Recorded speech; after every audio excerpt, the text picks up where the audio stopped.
ಶ್ರೀ ಮೊದಲನೇದಾಗಿ ಶ್ರೀ ಬನಶಂಕರಿ ದೇವಿಗೆ ಪಾದಗಳಿಗೆ ನಮಸ್ಕರಿಸುತ್ತಾ ಆ ಒಂದು ನಮ್ಮ ನ್ಯಾಮತಿ ಪಟ್ಟಣದ ಆರಾಧ್ಯ ದೇವ ಆದಿಶಕ್ತಿಯಾಗಿರುವಂತಹ ಶ್ರೀ ಬನಶಂಕರಿ ದೇವಿಯ ಪ್ರತಿ ಬನದ ಹುಣ್ಣಿಮೆಯಂದು ರಥೋತ್ಸವ ನಡೆಯುತ್ತದೆ.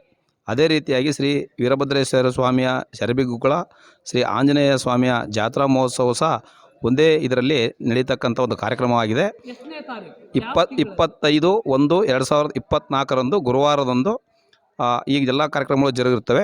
ಹಾಗೂ 24ರ ಸಂಜೆಯೇ ಸಹ ಎಲ್ಲ ದೇವಸ್ಥಾನದ ದೇವರುಗಳು ಸಹ ಬಂದು ಅಲ್ಲಿ ಪ್ರತಿಷ್ಠಾಪನೆಯನ್ನು ಮಾಡಿ ತಿರ್ಗಾ 25ನೇ ತಾರೀಕು ರಥೋತ್ಸವವನ್ನು ಹಮ್ಮಿಕೊಳ್ಳಲಾಗಿರುತ್ತದೆ.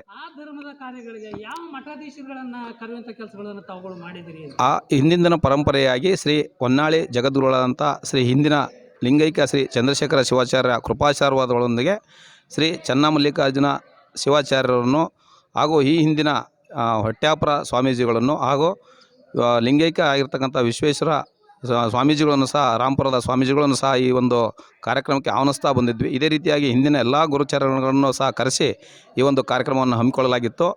ಅದೇ ರೀತಿಯಾಗಿ ಪ್ರತಿ ವರ್ಷದಂತೆ ಈ ವರ್ಷವೂ ಸಹ ಹಮ್ಮಿಕೊಂಡಿರುವುದರಿಂದ ಶ್ರೀ ಹೊನ್ನಾಳಿ ಮಠಕ್ಕೆ ಈ ದಿನ ಆಗಮಿಸಿ ಗುರುಗಳ ಒಂದು ಭಿನ್ನವತ್ತಳಿಕೆಯನ್ನು ಹಾಕಿ ಈ ದಿನ ಈ ವಿಷಯವನ್ನು ತಮ್ಮ ಗಮನಕ್ಕೆ ತರ್ತಾ ಇದ್ದಾರೆ. ಆ ಧರ್ಮದ ಕಾರ್ಯಗಳನ್ನು ನಡೆಯುವ ಸಂದರ್ಭದಲ್ಲಿ ಅನ್ನ ಸಂತರ್ಪಣೆ ಕಾರ್ಯವನ್ನು ಏನಾದರೂ ಹಮ್ಮಿಕೊಂಡಿದ್ದೀರಾ ಅಂತ ಹೇಳಿ ಆ ಒಂದು ಕಾರ್ಯಕ್ರಮದಲ್ಲಿ ಪ್ರತಿ ವರ್ಷವೂ ಸಹ ಒಂದು ಗುಗ್ಗಳ ಮತ್ತು ರಥೋತ್ಸವದ ನಂತರ ಒಂದು ಧರ್ಮಸಭೆ ನಡೀತದೆ. ಆ ಧರ್ಮಸಭೆಯ ಆಶೀರ್ವಚನ ಮುಗಿದ ನಂತರ ಪ್ರತಿ ವರ್ಷವೂ ಸಹ ಸಾವಿರಾರು ಭಕ್ತಾದಿಗಳಿಗೆ ಅನ್ನ ಸಂತರ್ಪಣಾ ಕಾರ್ಯಕ್ರಮವನ್ನು ಸಹ ಭಕ್ತಾದಿಗಳ ಸಹಕಾರದೊಂದಿಗೆ ನೆರವೇರಿಸಲಾಗಿರ್ತದೆ.